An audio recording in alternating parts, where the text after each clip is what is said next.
चाहन्छु र सँगसँगै म एउटा मेरो नियमापत्ति दर्ज गर्न चाहन्छु। हामी संविधान र नियमावली भन्दा माथि कोही पनि छैनौँ। सभामुखज्यू पनि हुनुहुन्न, प्रधानमन्त्री पनि हुनुहुन्न, हामी मान्य सदस्य पनि छैनौँ।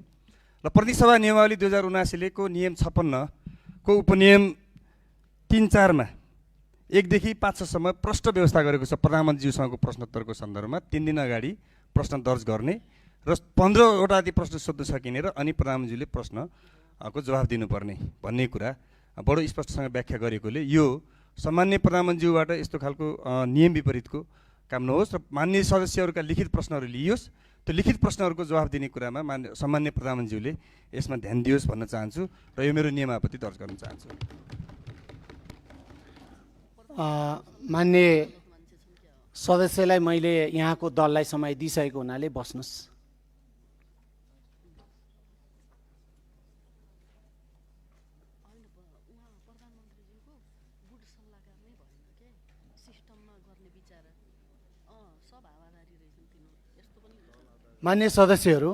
मान्य सदस्यहरूले नियमावलीको 56 को विषयमा कुरा उठाइरहनु भएको छ। मान्य सदस्यहरूलाई म नियमावलीको 56 नियम 56 एकचोटि पुनः हेर्नको लागि पनि अनुरोध गर्छु र सम्माननीय प्रधानमन्त्रीज्यूले सदनमा उपस्थित भएर प्रश्नको उत्तर दिनुपर्छ भनेर विशेष गरी विपक्षी बेन्चका मान्य सदस्यहरूले निरन्तर कुरा राखिरहनु भएको र यहाँहरूले सोध्ने प्रश्न भनेको सम्माननीय प्रधानमन्त्रीज्यूलाई नेपाल सरकारको तर्फबाट प्रधानमन्त्रीज्यूलाई प्रश्न सोध्ने नै होला। त्यो प्रश्न यहाँहरूसँग धेरै अगाडिदेखि प्रश्न सोध्न चाहनु भएको हुनाले त्यो प्रश्न तयारी नै होला। त्यसकारणले त्यो सामान्य प्रधानमन्त्रीज्यू रोस्टममा उभिरहनु भएको छ र प्रश्नको उत्तर दिन तयारी हुनुभएको छ। त्यसकारणले हाम्रो नियमावलीले 3 दिन अगावै प्रश्न लिखित रूपमा सोध्नुपर्ने भनेर निर्धारण गरेको छैन। त्यसकारणले मान्य सदस्यहरूलाई यो ध्यान आकर्षण गराउन चाहन्छु र मान्य सदस्यहरू मैले मान्य सदस्यको दललाई समय दिइसकेको छु। त्यसकारणले बस्नुहोस्। कुन नियमावलीको कुन नियम आपत्ति हो मान्य सदस्य?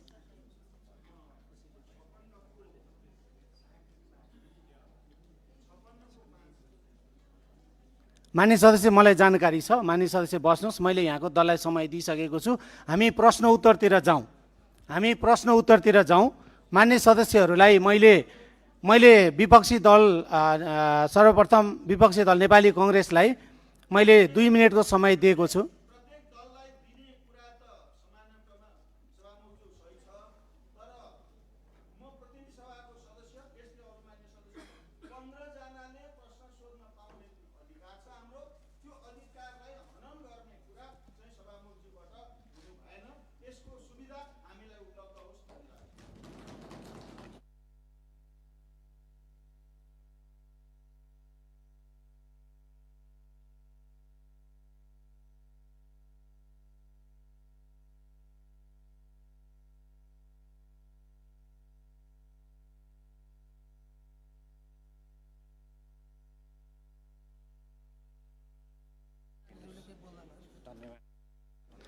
मान्य सदस्यहरू, मैले फेरि मान्य सदस्यहरूलाई ध्यान आकर्षण गराएँ। हाम्रो नियमावलीको कुनै नियममा पनि 15 जनाले प्रश्न सोध्न पाउने भनेर लिखित रूपमा छैन।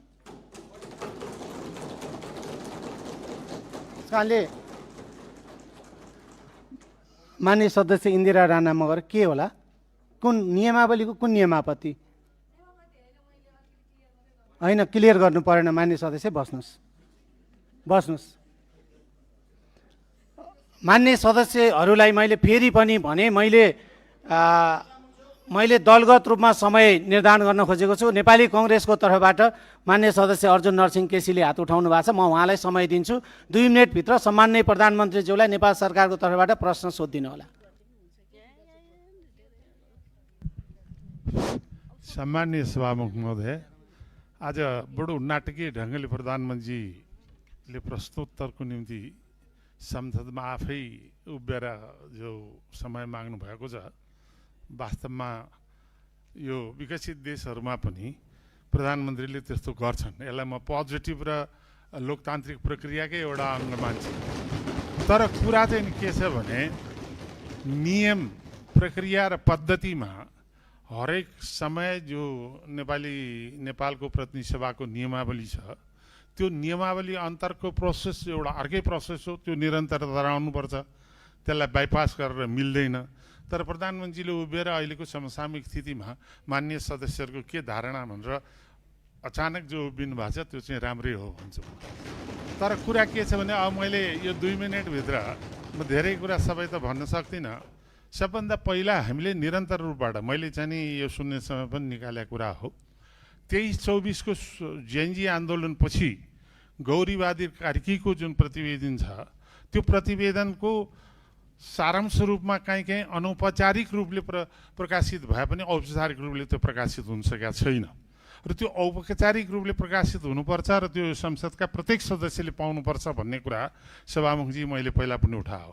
र त्यसपछि 24 गौरीबहादुर कार्कीजीको प्रतिवेदनमा 24 गते पुरा रूपबाट ब्ल्याकआउटै गरिएको खालको हामीले बुझेका छौँ। जहाँसम्म 24 गते देशमा जुन खालको अत्यन्त विध्वंसात्मक घटना घट्यो त्यो घटनाको छानबिन गर्नको निम्ति निष्पक्ष आयोगको गठन तत्कालै गर्नको निम्ति म प्रधानमन्त्रीसँग अनुरोध गर्छु। र त्यो सँगसँगै अर्को चाहिँ नि के भनेदेखि यो मलाई बसेर भन्नु है साहब, त्यो सँगसँगै प्रधानमन्त्रीजीलाई चाहिँ अर्को के भने भर्खर मानवाधिकार आयोगले जो प्रतिवेदन प्रस्तुत गरेको छ त्यो प्रतिवेदन चाहिँ सरकारलाई प्रधानमन्त्रीलाई त प्रस्तुत गरिसकेका छ, त्यो प्रस्तुतलाई सार्वजनिक रूपले जनतामा सम्प्रेषण गर्ने र त्यो सँगसँगै यो कारबाहीको प्रक्रिया पनि सुरु गर्नुको निम्ति चाहिँ नि म सम्माननीय सभामुखले हार्दिक रूपबाट अनुरोध गर्न चाहन्छु। र म एउटा कुरा चाहिँ फेरि पनि अनुरोध के गर्न चाहन्छु भने यो कानुनी राज्यमा रुल बाई ल पनि हुन्छ, रुल अफ ल पनि हुन्छ। रुल अफ ल भने कानुनको स्पिरिट, संविधान, मर्यादा, त्यसका सम्पूर्ण कुरालाई केन्द्रित बनाइन्छ भने रुल बाई ल भने जो शक्तिमा छ, जो बहुमतमा छ, उसले आफू अनुकूल कानुन बनाएर प्रयोग गर्ने जुन खालको परम्परा र रुल बाई ल भनेर भनिन्छ, सत्ताको स्वार्थको निम्ति कानुनलाई प्रयोग गरेर देखिने परम्परा हामी कहाँ पनि देखिन थालेको छ। त्यसलाई नियन्त्रण हुनुपर्ने आवश्यकता छ, किनभने हामी लोकतान्त्रिक पद्धतिलाई जगेर्ना गर्नुको निम्ति हामी जुनसुकै बेन्चमा बसे पनि हाम्रो साझा दायित्व हो र त्यो दायित्वलाई प्रधानमन्त्रीले अझ बढ्ता बुझ्नुपर्छ र बुझ्नु भएको छ भन्ने मलाई विश्वास छ। धन्यवाद। मान्य सदस्यहरूबाट उठाएको जिज्ञासाप्रति मेरो ध्यानाकर्षण भएको छ। हामी आगामी बैठकभन्दा अगाडि कार्यव्यवस्था परामर्श समितिको बैठक पनि बस्न सक्छौँ र त्यसपछि बाँकी कुरा, बाँकी छलफल त्यहीँ गर्नेछौँ। आज सम्माननीय प्रधानमन्त्रीज्यूले रोस्टरमा उभिएर मान्य सदस्यहरूको प्रश्नको उत्तर दिन म तयार छु र मलाई प्रश्न सोधियोस् भनेर यो सम्मानित सदनप्रति उहाँले प्रश्न गर्नुभएको हुनाले त्यसै तर्फ मैले ध्यानाकर्षण गराउँदै सम्माननीय प्रधानमन्त्रीज्यू। सम्माननीय सभामुखज्यू धन्यवाद। मान्य सदस्यज्यूले भन्नुभएको धेरैजसो कुरालाई चाहिँ मैले सल्लाह र सुझावको रूपमा लिएको छु र मानव अधिकार आयोगको प्रतिवेदन मात्रै नभएर 23-24 गतेको मात्रै नभएर विभिन्न कालखण्डमा धेरै आन्दोलनहरू भएका छन्, धेरै दमनहरू पनि भएका छन्। विभिन्न कालखण्डमा भएका आन्दोलनहरू, र्यालीहरूमा भएका कुराहरूको प्रतिवेदनहरू धेरै छन्। एउटा मात्रै प्रतिवेदन छैन मानव अधिकार आयोगको र विभिन्न आयोगहरू पनि गठन भएका छन् विभिन्न कालखण्डमा। आजसम्म नेपाल सरकारलाई बुझाइएको जति पनि आयोगका प्रतिवेदनहरू छन् ती सबै प्रतिवेदनहरूलाई एकमुष्ट रूपमा नेपाल सरकारले अध्ययन गर्छ र गर्नुपर्ने काम कारबाही त्यही हिसाबले गर्छ। धन्यवाद।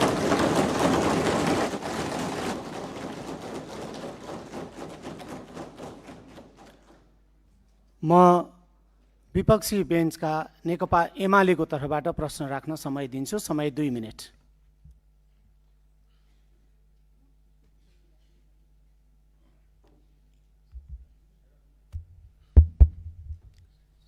सम्माननीय सभा महोदय, सम्माननीय प्रधानमन्त्रीज्यूलाई वास्तवमा हाम्रो राष्ट्रको सार्वभौमिकता, राष्ट्रिय अखण्डता र स्वतन्त्रता हामी सबैको प्राणभन्दा प्यारो चिज हो। आज नेपालको भूमि हामीले दावा गरिरहेका छौँ, नक्सा जारी भइसकेको छ। त्यो भूमिमा त्रिपक्षीय सरकारको ठाउँ नेपाल, चाइना र भारतको, तर आज नेपाललाई व्यवस्था गरिकन भारत र चाइनाका तर्फबाट द्विपक्षीय समझदारी कायम गरेर जुन व्यापारिक मार्ग निर्माण गर्ने काम धमाधम भइरहेको छ, यो सन्दर्भमा नेपाल सरकारको धारणा के छ, सरकारले के गरिरहेको छ भन्ने सन्दर्भमा म प्रधानमन्त्रीज्यूसँग चासो राख्न चाहन्छु। धन्यवाद। सम्माननीय प्रधानमन्त्रीज्यू। माननीय सदस्यज्यू, लिपुलेक लिम्पियाधुरा सम्बन्धी बुझ्न खोज्नुभयो जस्तो लागेको थियो। यस सम्बन्धी नेपाल सरकारले अफिसियल रूपमा डिप्लोमेटिक नोट भारत सरकारलाई पठाइसकेको छ र त्यसको जवाब पनि आएको छ। त्यो जवाबमा चाहिँ दुईटै सरकारले आफ्नो इतिहासविदहरू राखेर, आफ्नो सर्वेयरहरू राखेर, आफ्नो भूमि सम्बन्धी जानकारी भएका व्यक्तिहरू राखेर टेबल टक मार्फत यो कुरालाई समाधान गर्ने कुरा भएको छ र यस सम्बन्धी हामीले भारत र चाइनालाई मात्रै नभएर इङ्ल्यान्ड सरकारसँग पनि कुरा गरेछौँ। उहाँहरूले ब्रिटिस इन्डिया छोड्दै गर्दाखेरिको समस्या अहिलेसम्म हाम्रोमा भइरहेको हुँदाखेरि यसमा चाहिँ इङ्ल्यान्डले पनि सरकार राख्नुपर्छ भन्ने हाम्रो मान्यता हो। यो सबै कुराहरू टेबल टक डिप्लोमेटिक हिसाबले भएर समाधान हुने जानकारी गराउन चाहन्छु। धन्यवाद।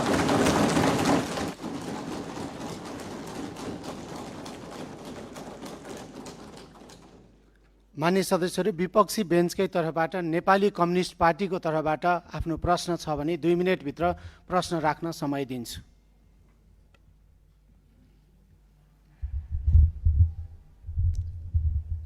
सम्मान्य सभामुखज्यू, सम्मान्य प्रधानमन्त्रीज्यू आज संसदमा उपस्थित हुनुभएको छ। यो लोकतान्त्रिक परिपाटीलाई उहाँले आत्मसात गरेर सार्वभौम संसदमा उपस्थित भएर प्रश्नको उत्तर दिने जुन जमर्को गर्नुभएको छ, त्यसको निमित्त म सम्मान्य प्रधानमन्त्रीज्यूलाई हार्दिक धन्यवाद दिन चाहन्छु। म खास गरिकन 2टा प्रश्न यहाँ राख्न चाहन्छु। आज यो तयारी त्यति हाम्रो पुगेको छैन। सम्मानज्यू आइहाल्नुभयो, प्रश्न माग गर्नुभयो, त्यसैले गर्दाखेरि त्यो माग अनुसारको यो प्रश्न राख्नुपर्ने एउटा जिम्मेवारी बोध भएको छ। एउटा कुरो के छ भने हामीले राष्ट्रिय सम्मानलाई अत्यन्त महत्त्वका साथ हेर्नुपर्छ। कुनै पनि बेला हामी सम्मानपूर्वक जिउने कुरामा हामी प्रतिबद्ध हुनुपर्छ। मैले यो सन्दर्भ लिस्ट डेभलप कन्ट्रीको एलडिसीको ग्रेजुएसनको सन्दर्भ उठाइरहेको छु। यो वर्ष हामी लिस्ट डेभलप कन्ट्रीको ग्रेजुएसन हुने अवस्थामा थियौँ। यसले हाम्रो राष्ट्रिय सम्मान बढाउन सक्थ्यो, आत्मविश्वास बढाउन सक्थ्यो, ताकि त्यसले गर्दाखेरि हामी अन्तर्राष्ट्रिय समुदायमा नेपाल अल्पविकसित होइन भन्ने खालको एउटा अनुभूति लिएर हामी हिँड्न सक्थ्यौँ।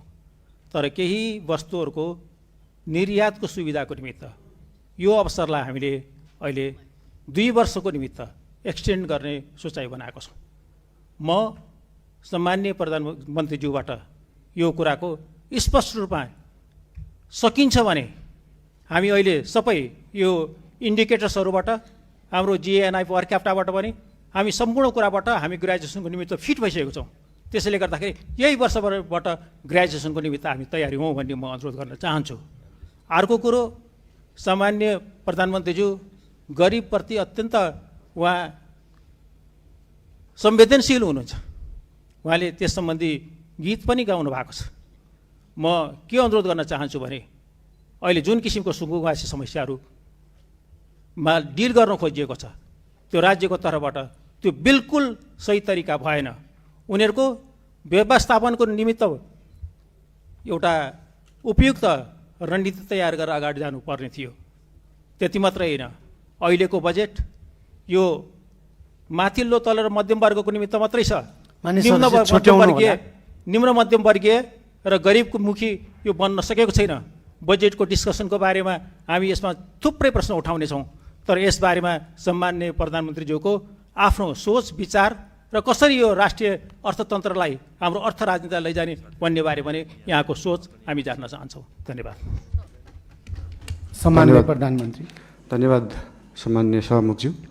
यो उदाहरण एउटा दिन चाहन्छु। यो लिस्ट डेभलप कन्ट्रीबाट डेभलपिङ कन्ट्रीमा जाने अथवा डेभलपिङ कन्ट्रीबाट डेभलप कन्ट्रीमा जानेमा हाम्रै छिमेकी राष्ट्र चीन, चाइना चाहिँ अस्ति भर्खरै डेभलपिङबाट डेभलपमा गएको थियो, जबकि त्यो डेभलपमेन्टको पराकाष्ठा नागिसकेको देश हो त्यो। यो कुराहरू चाहिँ एकदमै स्ट्राटेजिक रूपमा सरकारले सोच्नुपर्छ जस्तो लाग्छ। अहिले नै हामीले एलडिसीबाट ग्रेजुएट हुँदै गर्दाखेरि हाम्रो ट्रेडका कुराहरू हामीले निर्यात गर्ने विषयवस्तुहरूमा चाहिँ लाग्ने करहरू अहिले छुट पाइन्छ। हामी चाहिँ निर्यातमुखी हुनुपर्छ, देशमा उत्पादन भएको चिजहरू चाहिँ विभिन्न राष्ट्रहरूमा हामीले एक्सपोर्ट गर्न पाऊँ भन्ने हिसाबले 2 वर्षलाई त्यसलाई टारेका हौँ। त्यसलाई अहिले आत्मविश्वास बढाउने भन्दा पनि देशलाई पैसा चाहिएको छ, पैसा बढाउनेतिर ध्यान गएको छ हाम्रो।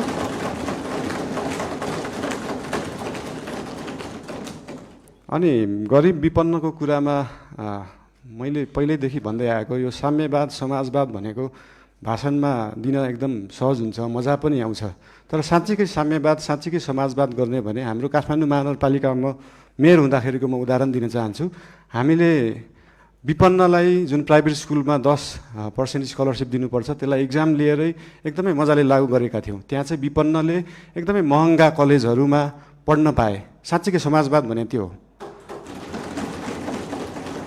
र विभिन्न महँगा अस्पतालहरूमा पनि हाम्रो ऐन कानुन संविधान बमोजिम नै 10% बेड चाहिँ विपन्नलाई दिनुपर्छ भन्ने व्यवस्था थियो। त्यसको लागि हामीले वेबसाइट नै बनाएर प्राइभेट हस्पिटलहरूमा सर्जरीसम्म विपन्नलाई गराउने व्यवस्था गराएको थियौँ। त्यही हो समाजवाद साम्यवाद भने चाहिँ त्यस्तो कुरालाई भनिन्छ।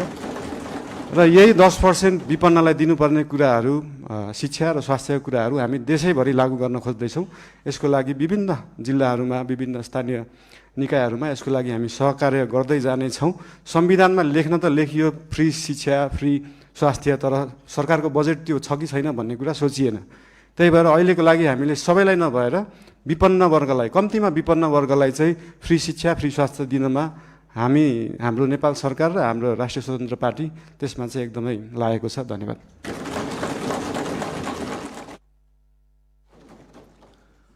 विपक्षी बेन्चकै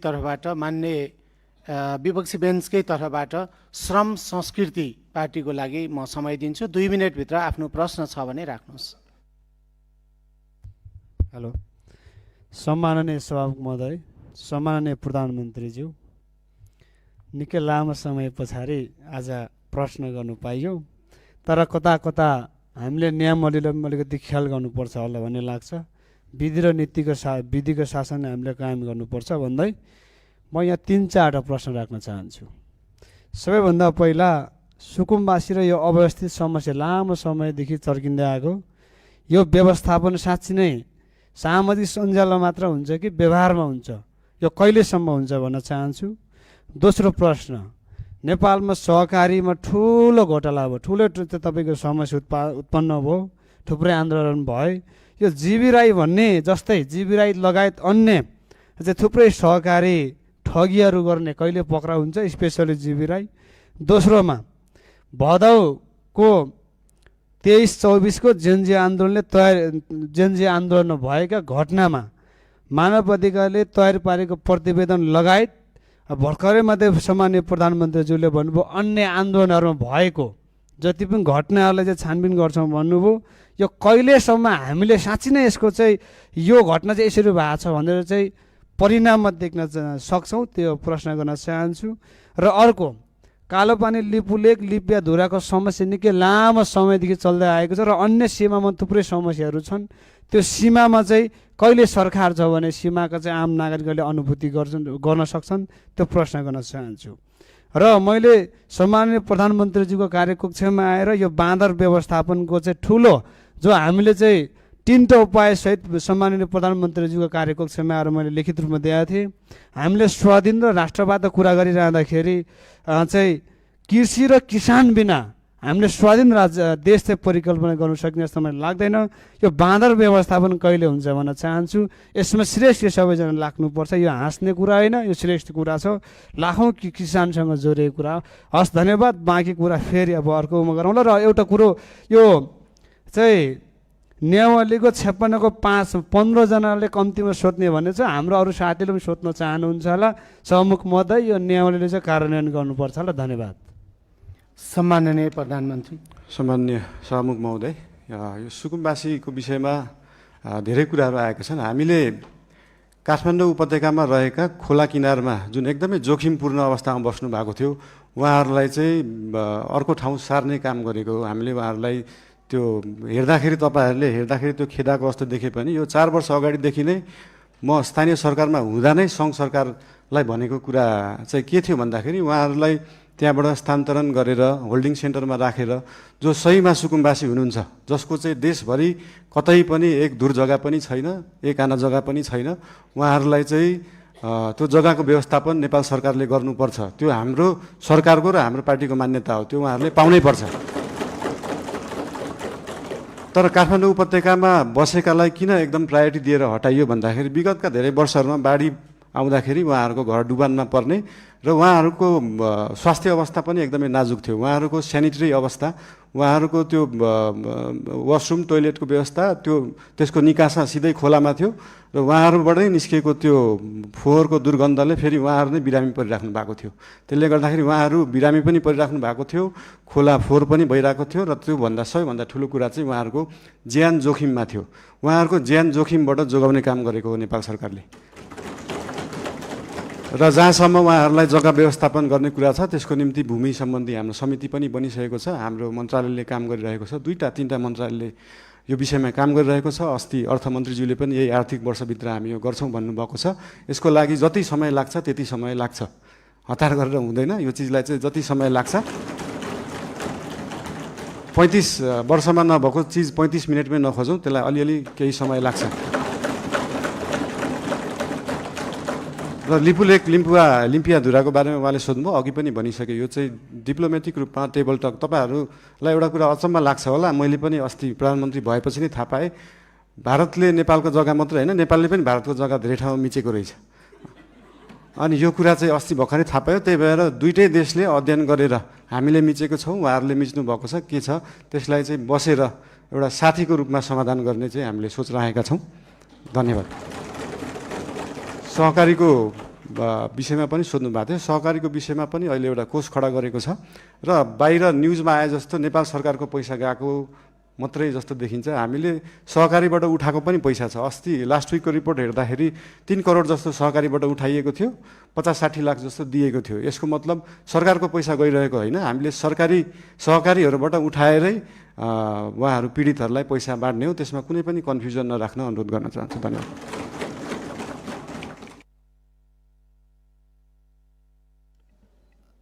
सम्माननीय प्रधानमन्त्रीज्यू, अर्को 2टा प्रतिवेदन सार्वजनिकको कुरा र बाँदर व्यवस्थापनको कुरा उहाँले यता प्रतिपक्षको तर्फबाट अघिको योभन्दा अगाडिको मान्य प्रश्नकर्ताले सदस्यले चाहिँ बाँदर व्यवस्थापनको कुरा र प्रतिवेदन सार्वजनिकको कुरा पनि राख्नु भएको छ।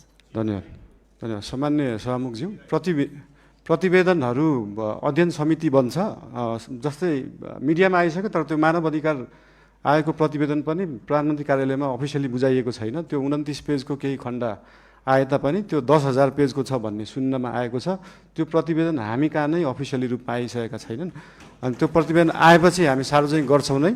लगायत मैले अघि भने जस्तै देशभरि भएका विभिन्न घटना सम्बन्धी आयोगहरू बनेका थिए, आयोगका रिपोर्टहरू छन्। ती सबै रिपोर्ट अध्ययन समितिले अध्ययन गर्छ। उहाँहरूलाई अध्ययन गर्न जति समय लाग्छ त्यति समय चाहिँ लाग्छ। फेरि त्यो उहाँहरूलाई छिटो 2 दिनमै अध्ययन गरेर दिनु भन्न सकिने अवस्था छैन।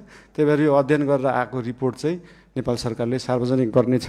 र बाँदरको विषयमा त अस्ति मान्य महावीर पुनज्यूले पनि भन्नुभएको थियो, एकदमै गाह्रो विषय हो, एकदम सजिलो छैन।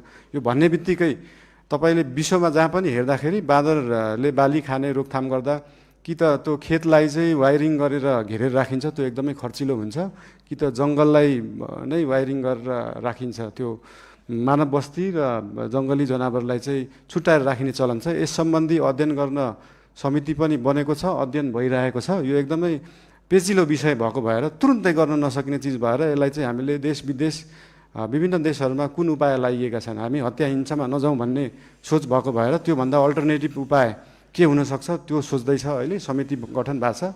त्यसको अध्ययन रिपोर्ट आइसकेपछि त्यो रिपोर्ट अनुसार सरकारले काम गर्नेछ। धन्यवाद। विपक्षी बेन्चकै तर्फबाट राष्ट्रिय प्रजातन्त्र पार्टीको तर्फबाट प्रश्न छ भने 2 मिनटभित्र आफ्नो प्रश्न राख्न समय दिन्छु।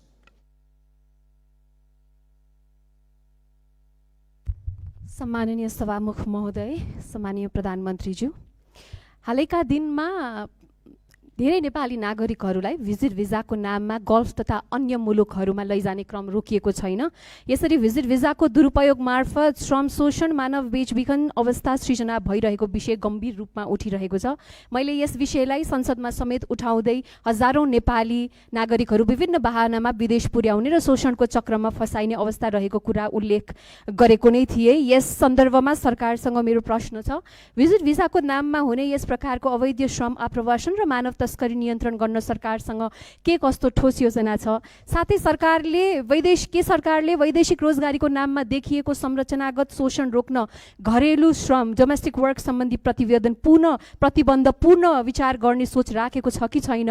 र अघिल्लो सरकारमा सत्तापक्ष रहँदाखेरि भिजिट भिसा प्रकरणमा ठुलै उहाँहरूले बुलन्द आवाज उठाउनु भएको थियो। अहिलेको सदनमा सरकार पक्ष भइसकेपछि अहिले उहाँहरूको योजना के छ? अन्त्यमा रेमिटेन्समा अत्याधिक निर्भर र उपभोगमुखी अर्थतन्त्रलाई उत्पादनमुखी र रोजगारी सृजनामा आधारित अर्थतन्त्रमा रूपान्तरण गर्न सरकारको दीर्घकालीन रणनीति के हो? र अर्को चाहिँ मेरो प्रश्न, विद्युतीय चुलोमा खाना पकाउनेदेखि सस्तो विद्युतीय मोटरसाइकल प्रयोग गर्ने र जाडोमा विद्युतीय हिटर बाल्नेसम्म यो सरकारले नेपाली मध्यम वर्गको जीवनशैलीलाई परिभाषित गर्ने एउटा महत्त्वपूर्ण सुविधा अर्थात् सस्तो विद्युत खोसेको छ। विद्युतीय सार्वजनिक यातायातको प्रयोग बढ्दै गएको अवस्थामा यसको असर मध्यम वर्गमा मात्र सीमित रहने छैन। दैनिक आवत जावतमा निर्भर न्यून आय भएका नागरिकहरू पनि बढेको लगतको मारमा पर्नेछन्। ऊर्जा खपतको वृद्धि सामान्यतः अर्थतन्त्रमा सकारात्मक गुणक मल्टिप्लायर प्रभाव सृजना गर्ने कारक मानिन्छ, तर अब भने त्यो सम्भावना कमजोर बनेको छ। Increase energy consumption equals to positive multiplier effects on the economy भनिन्छ, नट एनिमोर। यसमा प्रधानमन्त्रीज्यूको के धारणा छ सोध्न चाहन्छु। सम्माननीय प्रधानमन्त्रीज्यू। यो भिजिट, माननीय सदस्यज्यू, सम्माननीय सभामुखज्यू, यो भिजिट भिसाको जुन दुरुपयोग विगतका धेरै दिनहरूमा भएका थिए त्यसको लागि एकदमै कडा निर्देशन मन्त्रालय, एयरपोर्ट लगायत त्यहाँ भएका विभिन्न विभागहरूलाई दिएको छ र भिजिट भिसामा गएर त्यहाँनिर कामको लागि इन्टरभ्यू दिएर काम पाउँदाखेरि फेरि फर्केर आउनुपर्ने, फेरि वर्किङ भिजाको लागि अप्लाई गर्नुपर्ने र नेपाल नै आउनुपर्ने व्यवस्था रहेछ। त्यसको लागि पनि एउटा अल्टरनेटिभ उपाय रहेछ। भिजिट भिसामा गएर उहाँहरूले त्यहाँनिर काम गर्न खोज्नु भएको छ भने त्यसलाई वर्किङ भिजामा उतै बसेर पनि कन्भर्ट गर्न सकिन्छ। यसको लागि श्रम मन्त्रालयले विभिन्न क्षेत्रहरूलाई समेटेर यसको व्यवस्थापनको लागि काम गरिरहेको छ। यस विषयमा थप केही जानकारी चाहिएमा श्रम मन्त्रीज्यूसँग पनि लिन सकिन्छ, श्रम मन्त्रालयसँग पनि लिन सकिन्छ नै। र विद्युतको विषयमा अघि भन्नुभयो, देशभरि जुन हिटर, इन्डक्सन अहिले चाहिँ के छ भन्दाखेरि साँच्चीकै हामी अहिले विद्युतीय युगमा तुरुन्तै जान सकिने अवस्था छैन। साँच्चीकै देशका हरेक किचनमा अहिले नै बिजुलीबाट पकाउने, इन्डक्सन कुकरबाट पकाउने हो भने देशमा भएका सबै ट्रान्सफर्मर र सबस्टेसन पड्किन्छन्। त्यसको क्षमता नै छैन अहिले। त्यो क्षमतालाई विकास गर्नलाई पैसा चाहिन्छ र त्यही पैसाको लागि 50 युनिटभन्दा माथि चाहिँ 5% भ्याट लाउने कुरा जुन अर्थमन्त्रीज्यूले अस्ति कुरा गर्नुभएको छ त्यो एकदमै धेरै रकम होइन, 100 रुपियाँमा 5 रुपियाँ हो। त्यो पैसा चाहिँ केमा खर्च हुन्छ भन्दाखेरि देशभरि ट्रान्सफर्मरलाई अपग्रेड गर्नुपर्छ, देशभरि ट्रान्समिसन लाइनको तारको मोटाइलाई अपग्रेड गर्नुपर्छ, सबस्टेसनहरू अपग्रेड गर्नुपर्छ, अनि बल्ल हामी साँच्चीकै विद्युतीय युगमा जान सक्छौँ। त्यसको लागि नेपाल सरकार अग्रसर छ। धन्यवाद। मान्य सदस्य महावीर पुनलाई प्रश्न छ भने 2 मिनटभित्र आफ्नो प्रश्न राख्न समय दिन्छु।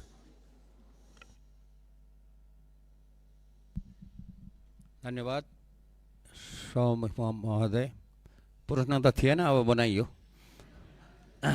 र पहिलो प्रश्न के छ भने म चुनावी सरकारको मन्त्री हुँदादेखि नै यो विदेशमा बस्ने नेपालीहरूले अस्तिको फागुन 21 गतेको चुनावमा पनि भोट दिने व्यवस्था मिलाउनु पर्छ भनेर धेरै कराएँ। विभिन्न राजनीतिक पार्टीहरूको संयुक्त सम्मेलनमा पनि कराएँ, अनि त्यसपछि क्याबिनेटमा पनि कराएँ, धेरै साथीहरूलाई कराएँ। त्यति बेला गर्ने भन्दै थियो, तर गर्न नसकिने भयो भनियो। अब अस्तिको चुनावमा त्यो भोट दिने व्यवस्था गर्न नसके पनि अब आउने 82 मा स्थानीय सरकारको, प्रदेश सरकारको चुनाव हुँदैछ। त्यो चुनावमा करिब नेपालीहरू मोटामोटी यति भन्ने त एक्ज्याक्ट डाटा त छैन होला, करिब 30 लाख वरिपरि नेपालीहरू विदेशमा काम गरिरहेछन् र ती सबै नेपालीहरू चाहिँ भोट दिने उमेर पुगेका नेपालीहरू हुन् र उमेर पुगेर नै काम गर्न गएका हुन्। त्यसैले ती नेपालीहरूलाई यो अब आउने चुनावमा भोट दिने व्यवस्था के गरिँदैछ यो चाहिँ छिटै हुनु पर्यो, किनभने 84 त आइहाल्छ, 83 लागिसक्यो, 84 भनेको अर्को वर्ष हो। यो चाहिँ कति छिटो काम भइरहेछ, के भइरहेछ त्यो जान्न चाहन्छु। र अर्को कुरा त मेरो बाँदरको समस्या भन्ने थियो, के हुँदैछ भनेर, अनि उहाँ अर्को मान्यले राखिसक्नुभयो। र एउटा कुरा के छ भने यो चाहिँ कम्प्लेन पनि हो, गर्नुपर्ने कुरा चाहिँ के छ त भन्दाखेरि स्थानीय तहमा चाहिँ राजस्व सङ्कलन गर्ने महालेखा नियन्त्रक कार्यालयबाट सूत्र रेभेन्यू भन्ने चाहिँ एउटा सफ्टवेयर राखेको रहेछ। त्यो सफ्टवेयरको धेरै कम्प्लेन आयो अनि जनताहरूले चाहिँ समयमा चाहिँ पाउन सकेनन्, सेवा पाउन सकेनन्। कहिले के बिग्रियो भन्छ अरे, कहिले के बिग्रियो, कहिले सर्भर डाउन इत्यादि गर्दाखेरि यो चाहिँ धेरै के अरे पालिकाहरूबाट मलाई कम्प्लेन आएको हुनाले यो कुरा सुनाइदिनु भनेको हो। त्यो कुरामा पनि के हुँदैछ, साँच्चीकै भएर कम्प्लेन आएको हो अथवा नभएर कम्प्लेन आएको हो, त्यो कुरा पनि जानकारी दिनु पर्यो। धन्यवाद। सम्माननीय प्रधानमन्त्री। सामान्य सभामुखज्यू, मान्य सदस्यज्यूले राख्नुभएको कुराहरू उहाँहरूको इन्टरिम गभर्मेन्ट हुँदा पनि उहाँहरूले उठाउनु भएको थियो। त्यसमा एउटा समस्या चाहिँ के छ भन्दाखेरि विदेशमा रहनुभएको नेपाली दाजुभाइ दिदीबहिनीहरूले भोट हाल्दाखेरि दुईवटा उपाय रहेछन्। एउटा चाहिँ एम्बेसीमा गएर भोट दिने, अर्को चाहिँ मोबाइलबाट भोट दिने।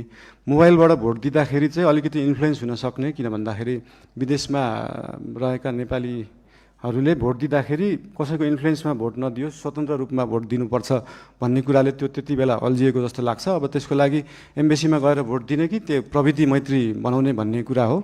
यस विषयमा चाहिँ नेपाल सरकारले छलफल गरेर आगामी चुनावमा के कसो गर्न सकिन्छ यसको लागि अध्ययन गर्ने नै छ। र बाँकी त्यो सूत्रको विषयमा हाम्रो विज्ञान यो आइटीका मन्त्रीज्यूलाई यो सम्बन्धी सुन्नु नै भयो होला, उहाँलाई चाहिँ यो सम्बन्धी तुरुन्त व्यवस्थापन गर्न निर्देशन पनि दिन चाहन्छु। हस्, धन्यवाद।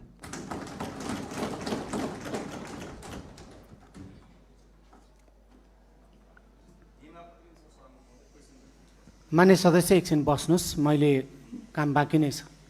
मान्य सदस्य एकछिन बस्नुहोस्, मैले सत्तापक्षलाई समय दिन बाँकी नै छ। पछाडि पनि मान्य सदस्य एकछिन बस्नुहोस्, मैले सत्तापक्षलाई समय दिन बाँकी नै छ। सम्माननीय प्रधानमन्त्रीज्यूलाई प्रश्न उत्तर कार्यक्रम भइरहेको हुनाले सत्तापक्षको तर्फबाट राष्ट्रिय स्वतन्त्र पार्टीलाई आफ्नो दलको तर्फबाट 2 मिनेटभित्र प्रश्न छ भने प्रश्न गर्न समय दिन्छु।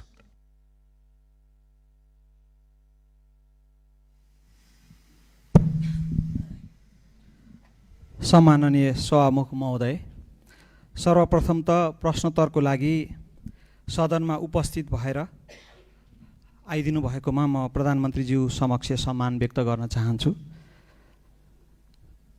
हाल गत निर्वाचनमा आम नागरिकले अभूतपूर्व जनमत दिएर नागरिकको काम गर्नको लागि हामीलाई पठाउनु भएको छ र म आम नागरिकलाई धन्यवाद पनि व्यक्त गर्न चाहन्छु।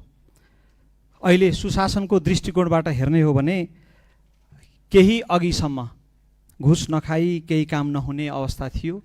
सरुवा बडुवामा पनि घुस नखाइकन हुँदैन भन्ने एउटा भाष्य निर्माण भएको थियो। त्यो अहिले यहाँको नेतृत्वमा सरकार गठन भइसके पछाडि धेरै चिरिँदै गएको छ। आम नागरिकको यो जनमत देशमा सुशासन र समृद्धिको लागि हो भन्ने कुरामा दुई मत छैन। नो इफ नो बट, सुशासन चाहियो, समृद्धि चाहियो भन्ने छ र सरकारले त्यसै अनुरूप काम पनि गर्दै गएको कुरा आम नागरिकलाई आश्वस्त हुने गरी प्रस्ताइदिनु हुन सम्माननीय प्रधानमन्त्रीज्यूलाई हार्दिक अनुरोध गर्न चाहन्छु। धन्यवाद। सम्माननीय प्रधानमन्त्री, सम्माननीय सभामुख महोदय, मान्य सदस्यहरू, यस विषयमा हामीले विभिन्न समयमा भन्दै पनि आएका छौँ। हाम्रा माननीय मन्त्रीज्यूहरूले, पार्टीका सभापतिज्यूले पनि भन्दै आउनुभएको छ। हामीले पहिलो वर्षलाई चाहिँ सुशासनको वर्षको रूपमा लिएछौँ।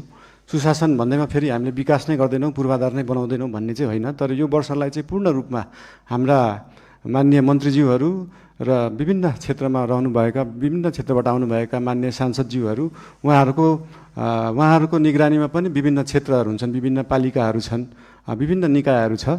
हाम्रो नेपाल सरकार र राष्ट्रिय स्वतन्त्र पार्टीले चाहिँ यो पहिलो वर्ष पूर्ण रूपमा देशलाई चाहिँ सुशासनतर्फ लाने, व्यतिथिहरूलाई हटाउने, यो भ्रष्टाचार एकदमै बलियो जरा बनाएर बसेको भ्रष्टाचारलाई चाहिँ निर्मूल गर्न चाहिँ नेपाल सरकार, हाम्रो पार्टी एकदमै तत्पर रहेको छ। यो चिज विभिन्न कार्यालयहरूमा जाँदा, मालपोत कार्यालय, company registrar, blue book renew गर्दा विभिन्न ठाउँहरूमा जाँदा देख्नु पनि भएको छ होला र यसलाई नेपाल सरकारले निरन्तरता दिनेछ। धन्यवाद।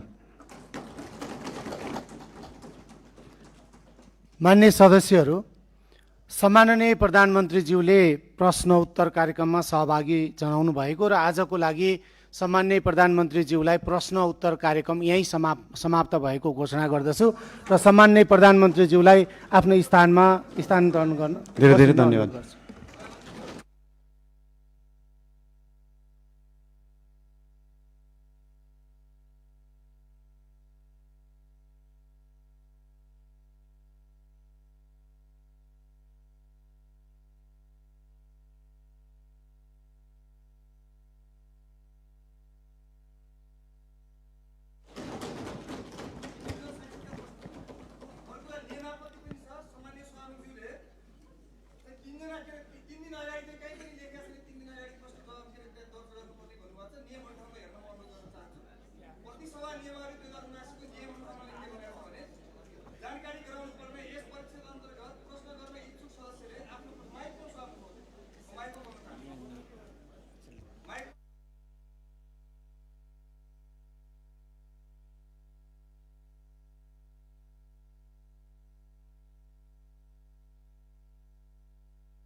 मान्य सदस्यहरू,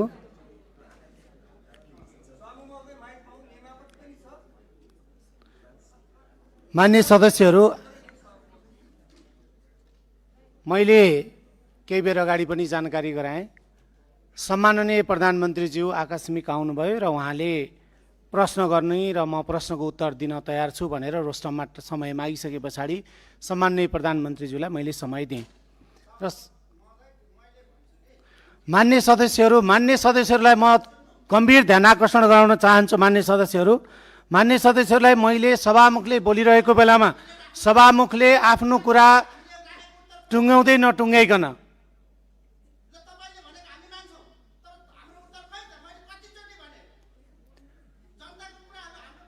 मान्य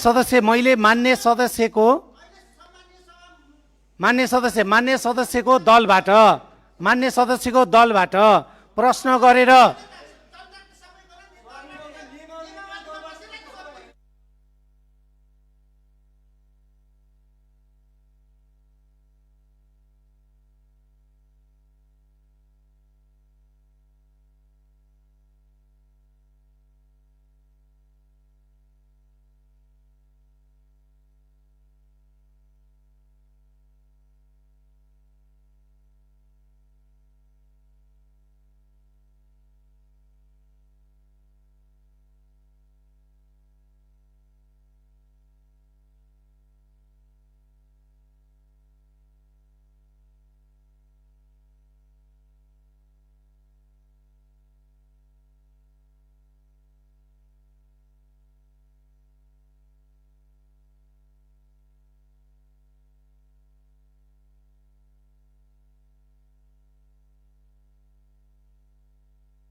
मान्य सदस्य ऐन बहादुर महरलाई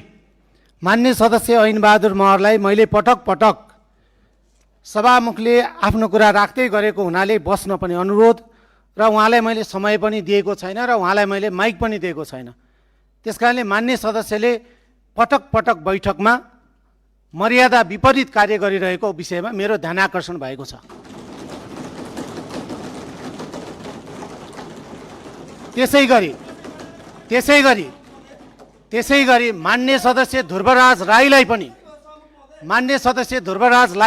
पनि मैले पटक पटक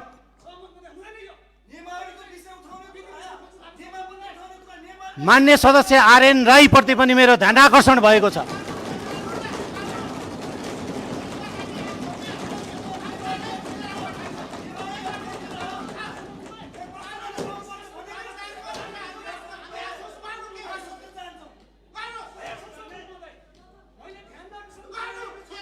मान्य सदस्यहरूलाई मैले समय दिइरहेको छु। मान्य सदस्यहरूलाई बोल्न माइक पनि दिइरहेको छु। मान्य सदस्यहरूलाई मैले मान्य सदस्यले मागे अनुसारको आकस्मिक समय पनि दिइरहेको छु, व्यवस्था गरिरहेको छु। तर मान्य सदस्यहरूले सदनमा देखाउनु भएको व्यवहारप्रति मेरो ध्यानाकर्षण भएको छ।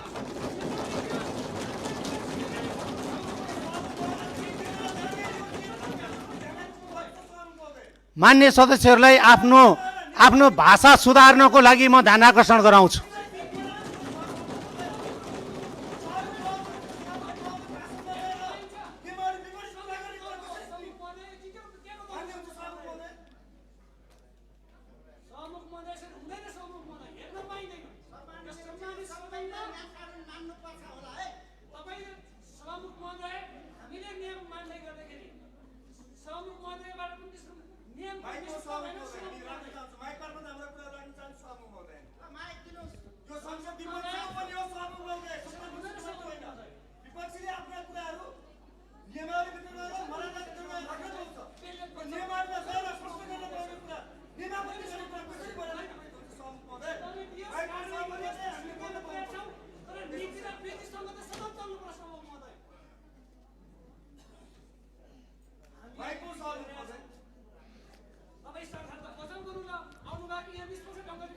मान्य सदस्यको भाषालाई, मान्य सदस्य आरएन राईको भाषालाई सुधार्नको लागि र मर्यादित गर्नको लागि म ध्यानाकर्षण गराउँछु।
मान्य सदस्यहरू, मैले सत्तापक्ष र विपक्षी बेन्चका सबै मान्य सदस्यहरूले मागे अनुसार र सभामुखले आफ्नो सचिवालयसँग संवाद गर्दै, छलफल गर्दै, कार्यव्यवस्था परामर्श समितिमा पनि छलफल गर्दै समयहरू निर्धारण गर्ने र आवश्यकताको आधारमा, विषयवस्तुको आधारमा निरन्तर समय दिने र मान्य सदस्यहरूलाई बोल्न दिने काम निरन्तर गरिरहेको कुरा हाम्रो रेकर्डमा सुरक्षित छ। र यो प्रतिनिधि सभाको बैठक लाइभ भइरहेको छ। त्यसकारणले सभामुखले कसलाई समय दिएको छ, कसलाई समय दिएको छैन र कसरी समय निर्धारण गरेको छ, यो सबैतिर सर्लङ्ग छ। त्यसकारणले म मान्य सदस्यहरूलाई हरेक दिन कार्यसूचीमा हामीले राखेको विषयवस्तु अगाडि नबढाइकन विरोध मात्रै गरिरहने हो भने हामी कानुन निर्माण गर्नलाई 10 वर्ष भयो संविधान बनेको तर कानुन निर्माण भएन भनेर मान्य सदस्यहरूले नै बाहिर गएर यहाँहरूले आफ्नो जनतासँग बोलेको मैले सुनिरहेको छु, सत्तापक्ष होस् या विपक्षी बेन्चका मान्य सदस्यहरू। त्यस कारणले म मान्य सदस्यहरूलाई मर्यादित भएर प्रश्न सोध्ने, आफूले समय माग्ने, त्यसपछि सभामुखले दिएको समयमा विषयवस्तुमा केन्द्रित रहेर आफ्ना प्रश्नहरू गर्ने कुरा गर्नको लागि म अनुरोध गर्छु। आज सम्माननीय प्रधानमन्त्रीज्यू आउनुभयो र यहाँहरूले सार्वभौम सांसदहरूले, मैले विपक्षी र सत्तापक्ष अथवा विपक्षी बेन्चको कुरा गरिरहेको छैन, सांसद मान्य सदस्यहरूले नेपाल सरकारको तर्फबाट सम्माननीय प्रधानमन्त्रीज्यूले जवाफ दिनुपर्छ भनिरहेको विषयलाई सम्माननीय प्रधानमन्त्रीज्यू आउनुभयो र म जवाफ दिनको लागि तयार छु। मलाई समय मिलाइदिनु पर्यो र मलाई प्रश्न गर्ने मान्य सदस्यलाई प्रश्न गर्न दिनु पर्यो भनेपछि सभामुखले नियमावलीमै टेकेर, नियमावलीको उल्लङ्घन गरेर होइन, नियमावलीमै टेकेर सम्माननीय प्रधानमन्त्रीज्यूलाई प्रश्न गर्नुहोस् भनेर मैले दिएको हो र मान्य सदस्यले प्रश्न पनि गर्नुभयो र त्यसको उत्तर पनि पाउनुभयो। त्यसपछि सम्माननीय प्रधानमन्त्रीज्यू निस्कनु भएको छ र अब आज हामी हाम्रो कार्यसूचीमा प्रवेश गरौँ। आज हाम्रो सुन्ने समय छ, यसपछि सुन्ने समयको कार्यक्रम सुरु गरौँ। आफ्ना कुराहरू दलको तर्फबाट आज सुन्ने समयमा समय पाउनुभएका मान्य सदस्यलाई बोल्न लगाउन पनि सकिन्छ। त्यस कारणले मान्य सदस्यहरू बस्नुहोस्, कार्यसूचीमा अगाडि बढौँ र हामी सभा सञ्चालन गरौँ।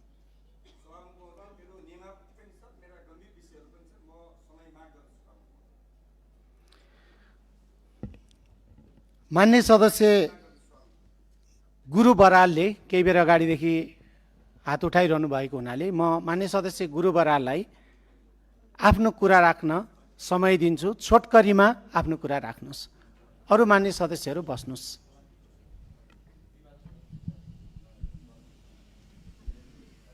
समय मैले माग गरेको छु सभामुख महोदय।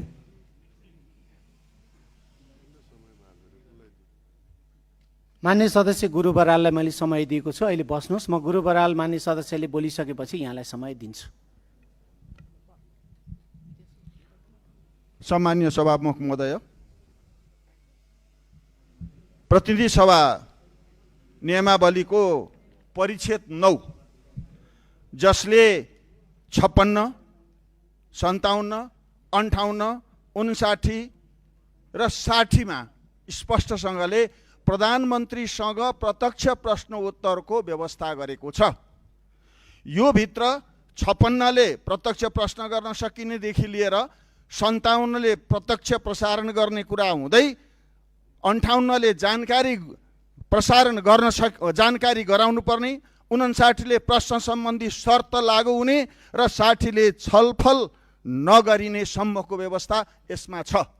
सभामुख महोदय, आज जे चिज हजुरबाट यहाँ रुलिङ भयो यो विषय अत्यन्त यो नियमावलीको व्यवस्थासँग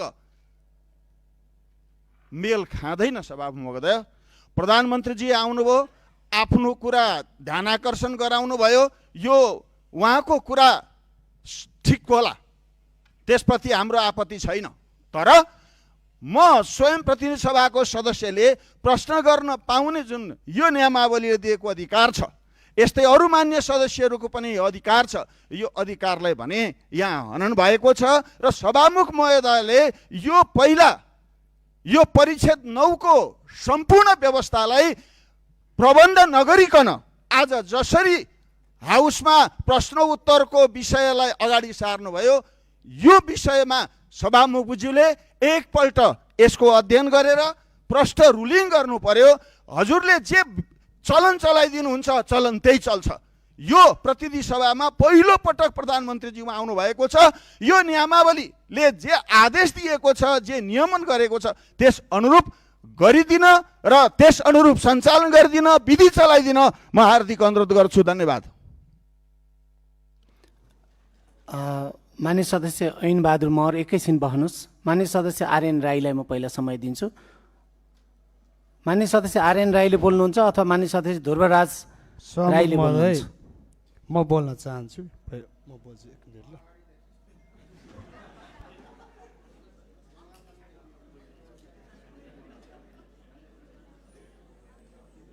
मान्य सदस्य ध्रुवराज राई, छोटकरीमा आफ्नो कुरा राख्नुहोस्। सम्माननीय सभामुख महोदय, सर्वप्रथम त हललाई बधाई छ। लामो समय पछाडि हामीले आन्दोलन गर्दा गर्दा प्रधानमन्त्रीको रोस्टममा आवाजहरू सुन्न पाइयो। धेरै कुरा थिएन, खालि 5-7 जनाले बोलेपछि त्यति नै बोल्दा यतिखेरिसम्म सबै प्रधानमन्त्रीज्यूले उत्तर दिइसक्नुहुन्थ्यो। हाम्रो यहाँ आएर आवाज सुनाउने र बोल्नेहरू मात्रै भन्दा परिणामहरू पाउनु पर्यो भन्ने चाहिँ मुख्य लक्ष्य हो। जस्तो मैले हावाहुरीले उडाएको विषयहरू उडाएको थिएँ, त्यसको आजसम्म केही भएको छैन। केही त हुनु पर्यो नि त, के हुँदैन भन्नु पर्यो, के हुन्छ भनेर सुन्नु पाउनु पर्यो जनताले। अहिले त गृहमन्त्री पनि हुनुहुन्न, उहीँ हुनुहुन्छ। त्यो भएको हिसाबले धेरै जनताको कुराहरू हामीले राख्नुपर्ने थियो। छापामार स्टालले आउनुभयो, लु मलाई सोध। अनि त्यहाँदेखि कतिजनाले सोध्ने, नियमावलीमा 15 जनाले 5 जना 6 जनाले सोध्ने भन्ने हिसाबले सदन चलो। हामीले माइक पाउन हजुर भनेर सभामुखज्यूलाई यसो अनुरोध गरेको थियौँ। यहाँ चाहिँ तपाईँ अनेक ढङ्गबाट अरू साथीहरूलाई समेत इरिटेट हुने खालको हाम्रो गतिविधिहरू भइरहेको छ। यो विश्वले हेरिरहेको छ, हामीले राम्रो गरिरहेको छैनौँ सभामुख महोदय। यति मैले भनिरहँदा म फेरि पनि अनुरोध गर्न चाहन्छु, आगामी बैठकहरू, आगामी सदनहरू हामीले सञ्चालन गर्दाखेरि कम्तीमा नियमावलीभित्र बसेर चलाउँ र यो देश निर्माण गर्नका लागि 2/3 नजिकको मतहरू प्राप्त गर्नुभएको होला। यदि दम्बहरू देखाउनको लागि भने त हिजै काफी थियो। त्यसो भएको हुनाले सबैजना सम्मानित भएर अगाडि बढ्न म अनुरोध गर्न चाहन्छु हाम्रो दलको तर्फबाट। धन्यवाद। मान्य सदस्य ऐन बहादुर महर, छोटकरीमा आफ्नो कुरा राख्नुहोस्। धन्यवाद सभामुख महोदय। आज सदनमा प्रधानमन्त्री उपस्थित हुने कुरा यो स्वागतयोग्य छ, म धन्यवाद भन्न चाहन्छु। तर म स्पष्ट पार्न चाहन्छु, हामीले प्रधानमन्त्रीको अनुहार हेर्न बोलाएका होइन, माग गरिएको होइन। यो प्रतिनिधि सभा नियमावली बमोजिम, जनताको माग बमोजिम र संविधान बमोजिम प्रधानमन्त्री आउनुपर्छ भनेर हामीले हाम्रा कुरा राखेका थियौँ। दोस्रो कुरा, प्रधानमन्त्री अकस्मात आउनुभयो, जसरी भए पनि आउनुभयो। मैले अघि पनि फेरि पनि स्वागत गरिसकेँ। तर मैले दोहोऱ्याउन चाहन्छु, कोही पनि मान्छे संविधान र नियम प्रतिनिधि सभा नियमावलीभन्दा माथि छैन। न सभामुख हुनुहुन्छ, न हामी मान्य सदस्य छौँ, न प्रधानमन्त्री हुनुहुन्छ, न मन्त्रीहरू हुनुहुन्छ। सबै मानिसहरू प्रतिनिधि सभा नियमावलीको मातहतमा रहेर, त्यसको अधीनमा रहेर हामी आफ्ना काम कारबाहीहरू, आफ्ना जिम्मेवारीहरू पुरा गर्नुपर्छ भन्ने लाग्छ। प्रतिनिधि सभा नियमावलीले स्पष्ट रूपमा व्यवस्था गरेको छ। परिच्छेद 9 को प्रधानमन्त्रीसँग प्रत्यक्ष प्रश्नोत्तर भन्ने व्यवस्था गरिएको छ। त्यसको नियम 56, 57, 58 र 59 मा चाहिँ प्रधानमन्त्रीसँग कसरी प्रश्नोत्तर गर्ने, कति प्रश्न गर्ने, कहिले चाहिँ गर्ने भन्ने विषयमा बडो स्पष्टसँग व्याख्या गरिएको छ। 3 दिन अगावै प्रधानमन्त्री आउने कुराको जानकारी हुनुपर्छ र प्रश्न लिनु पर्दछ। त्यो कुरा प्रतिनिधि सभा नियमावलीमा स्पष्ट व्याख्या गरेको छ। 58 नियम 58 मा म सभामुख महोदयको ध्यान आकर्षण गराउन चाहन्छु।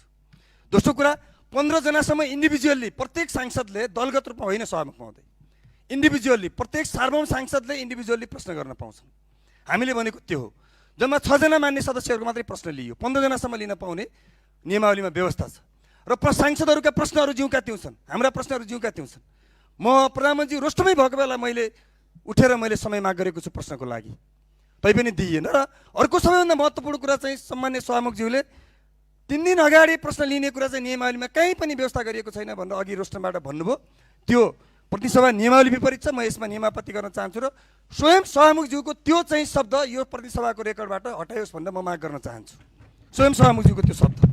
दोस्रो कुरा, म सभामुखज्यूको गम्भीरतापूर्वक ध्यान आकर्षण गर्न चाहन्छु यो सहयोग सभामुखज्यू मार्फत यो सदनको, कि यहाँ चाहिँ विपक्षीहरू सबै के सत्ता पक्षले यहाँ के गर्न खोजेको, हेप्न खोजेको, पेल्न खोजेको, विपक्षीहरूले सदस्यलाई मैले